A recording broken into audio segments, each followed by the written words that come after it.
Good morning to day 110. Yesterday was a bit of a tick and tie day. The concrete company turned up and sort of confirmed what they wanted to pour. The consensus without seniority on site was Thursday. So yesterday I sort of spent some time with the guys on site just trying to make sure that any edits were changed, amendments were done. And anything also we need to do, outstanding items were done as well. So to give an example, spin it around. So things like marking out where the air conditioning boxes need to go. So obviously marking them out is one thing. And then obviously cutting them out into the rebar is another. Everyone seems to be quite quick to ram things down. Whereas I've said to them, you have to physically measure. Measure where you want it to go. For instance, that's a bathroom. That's a bedroom, that's an outlet, that's an inlet. So I've done it on all rooms, and the rebar guys have started cutting. Kitchen cupboards, we've got one coming up through either side of the kitchen cupboards to come right up to the very top. They're larder units, so 2.5 inches high, sort of 8-footish. So they'll come all the way up into the unit and come right out the top and then blow into the room from the top. Laundry unit, hallway unit, main living area.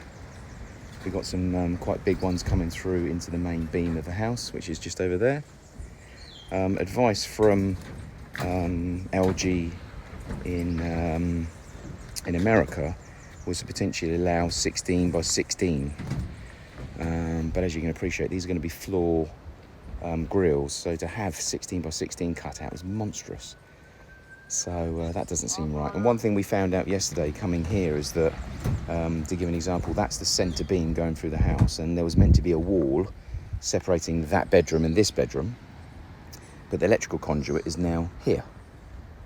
So as you can appreciate, we've either got a bedroom which is now gone nearly a foot wider, or we have an issue with the conduit. So today we've got to remeasure from one side of the house, that room is that big, that room is that big, all the way along, and try and get the real measurement.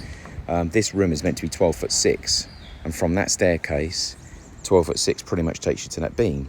So we have an issue here. So we need to re-establish and spray where the actual rooms are and get everything right. So as you can see, they've cut that box on the floor there where it should be. But obviously, if we've now got an issue with this wall, then that box has got to be recut here. So minor problems, but obviously quite major problems when you land up having every room affected by things that need to be placed. You've got drainage and water and power and everything coming through this wall here. If that's all wrong, then it could be a little bit further down, so we've got to re-establish what's gone wrong there. Yesterday we called the pool man, and he came out to try and rectify. For some unknown reason, the plumbers have been asked to install the drainage. And as we saw yesterday, they installed it incorrectly because they're not experienced enough. So the pool man came out yesterday, showed the guys what they've got to do with the electrics. So he's actually installed these little connectors coming through the pool here, which are for the lights. So the electricians have now installed their conduits around, and they're running them all the way down that way. I think what they're going to do is, I think they've got a conduit in here in the main column. So I think what they're going to do is they're going to put the light switch for the pool on this column here. And then the pool man is meant to be coming out today to install this drainage on this wood properly. So we've got a 5'4" overhang coming off the house, and coming straight down from that is the first gutter, which is this one here. So this wood is in effect showing you the 2-inch drop from this patio to that patio. From that wood to the pool is going to be a composite decking. So it will drop down by 2 inches and go along. So this gutter has to be mounted underneath the edge of this 4x2 with a run from that end down to this end. Then it's got to run again that way, and then it's going to run again that way, because at that end there it goes into the irrigation tanks. So the pool man's going to obviously hang that and get the right drop on it. And he's also going to make sure that this one here is taken to height as well. They've all got to be at the right height, otherwise we're going to pour concrete and we're going to have to dig so deep down to try and get to the gutter. So that's the main plan with that. We've got 2 spare pieces. I say spare pieces, I mean they're bloody expensive, and I do what I'd like to take them back and get the money back, but if they keep on obviously installing them incorrectly and we have to keep cutting them, and we might have enough spare, but obviously it means we're using loads. Aha, I was looking for that. So yeah, at this present time, today and tomorrow, so we're on Tuesday, if I remember rightly. Today and tomorrow is going to be used with trying to get everything sorted. I'm going to be getting some wire brushes today. All the labourers are going to be sanding and brushing this down, and I'm going to try and get some steel treatment to go onto there. And I've also talked to the concrete company about adding a thing called, I think it's called MCI. It's a corrosion additive that just prevents corrosion on steel within concrete. So I'm having that put in, because I'm very mindful of this steel now. I've been out way too long. And obviously I want to try and get the steel treated before we actually pour concrete on it. So that's the main aim from me. So I just need to find out how many labourers are coming, because no one's here as yet, and that would tell me they've probably been told not to come. So yeah, that's the plan so far. The site manager's back on site in the container, so I'm going to sit down with him and create a plan on what we're actually going to be doing the next 2 days, and fingers crossed we will finally pour on Thursday. That's the plan. 3:15. Quite a lot going on the top again, as always. So we've repositioned all of the air condition vents now that we've remeasured what's going on. Noise generator, bear with me.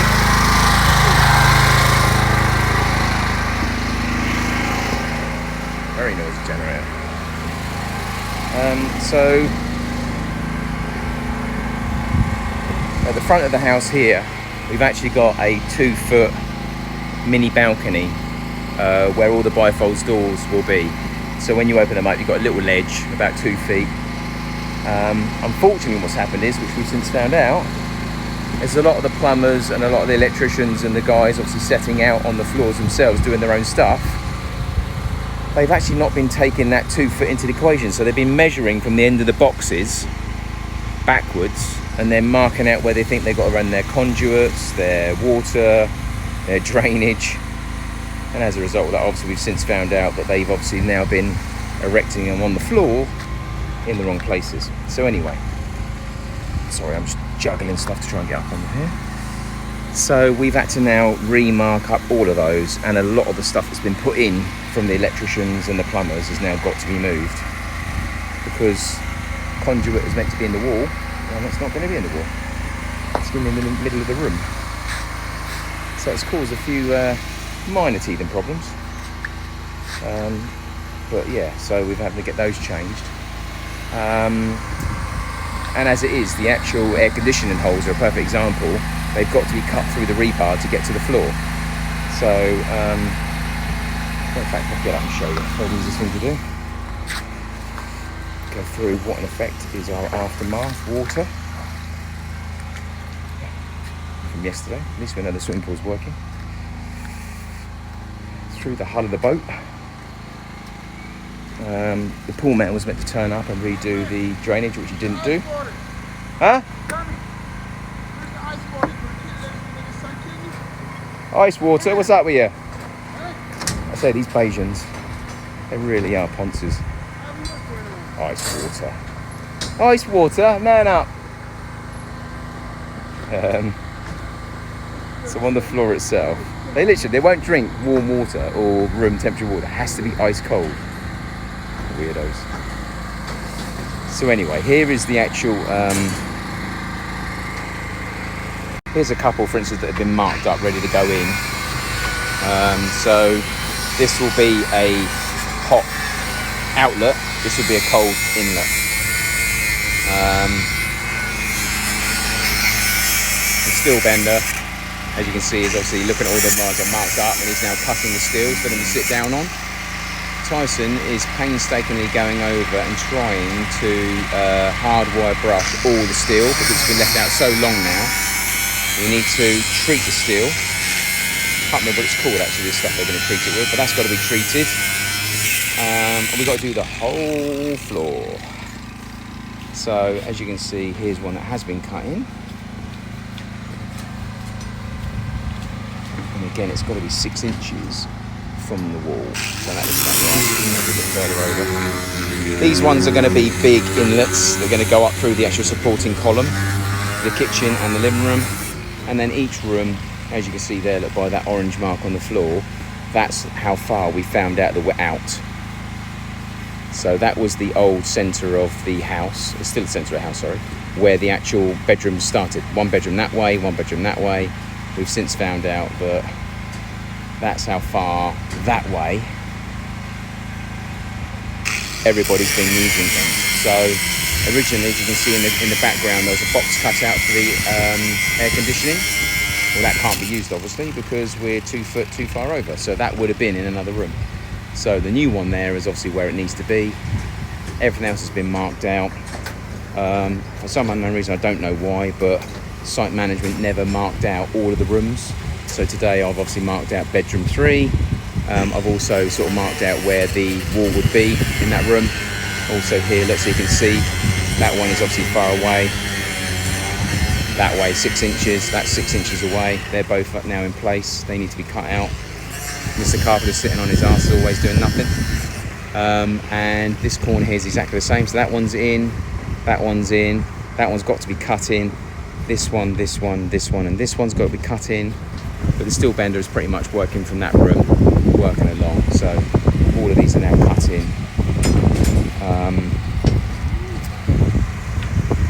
That one's cut in, that one's cut in.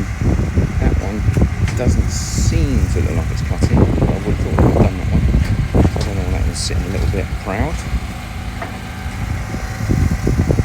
There's conduit underneath it, so they're going to have to get somebody to move the conduit. So that one's near undone.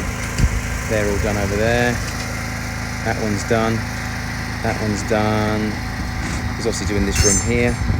They're all done. So it's just basically these ones here all the way along.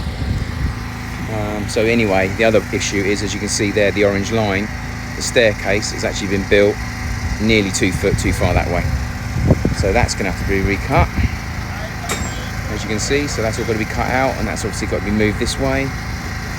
And all this pipework here, that's all meant to be in a wall. That's not, so that's all got to be brought this way. That conduit here, we can even go with it. This conduit here, that's not in a wall, that's all got to be brought this way. That conduit there is actually meant to be a wall. There it is. So yeah, major fuck up. Minor, but major fuck up. I mean, for the site management not to mark out the actual floors so everybody knows where the actual rooms are is beyond me. So, you know, again, today I made them mark out, but they just did a little orange mark out. So why don't you actually draw the line all the way along so everyone can see where the rooms are, so we don't have this problem again? But they just, yeah, they nod and wave, and nothing happens. Was it the Disney movie? Smile and wave, boys, smile and wave. So anyway, I think they just like going over their own footprints in the sand. I think that's probably what it is. But I'm telling you now, the plumber doesn't like it. When he turned up this morning and saw the amendments he had to make, he was not happy. And rightly so. It was like, Jesus Christ, you shouldn't be having to make any amendments. Crazy, absolutely crazy. You know, these guys are working on a price as well, so they want to get in, they want to get out, they want to make their money and move on. They don't want to be having to come back and rectify work. Anyway, we're meant to be going for a Thursday pour. I still think that is reasonably ambitious. One thing that they've got to do today is they've got to sand down by hand, like I say just then, every single one of the rebars here, get all of the surface rust off, and then they've got to spray every single one of the actual bars with like an anti-corrosion rust treatment. Then we've also had to now speak to the concrete company to try and get, I think it's MCI I mentioned earlier, MCI additive, which is a corrosion additive to go into the concrete. So that's got to be done as well. And we also have a little bit of rain. Dark clouds coming over. Just look through there, it looks like it's actually raining on the sea, which is coming right this way. So I'm going to duck down before it starts raining. Go and get these guys some bigger brushes, because they're like bloody toothbrushes. And see if I can try and help these guys out with something a bit more industrialised. Other than that, we'll check in a bit later on if there's any updates.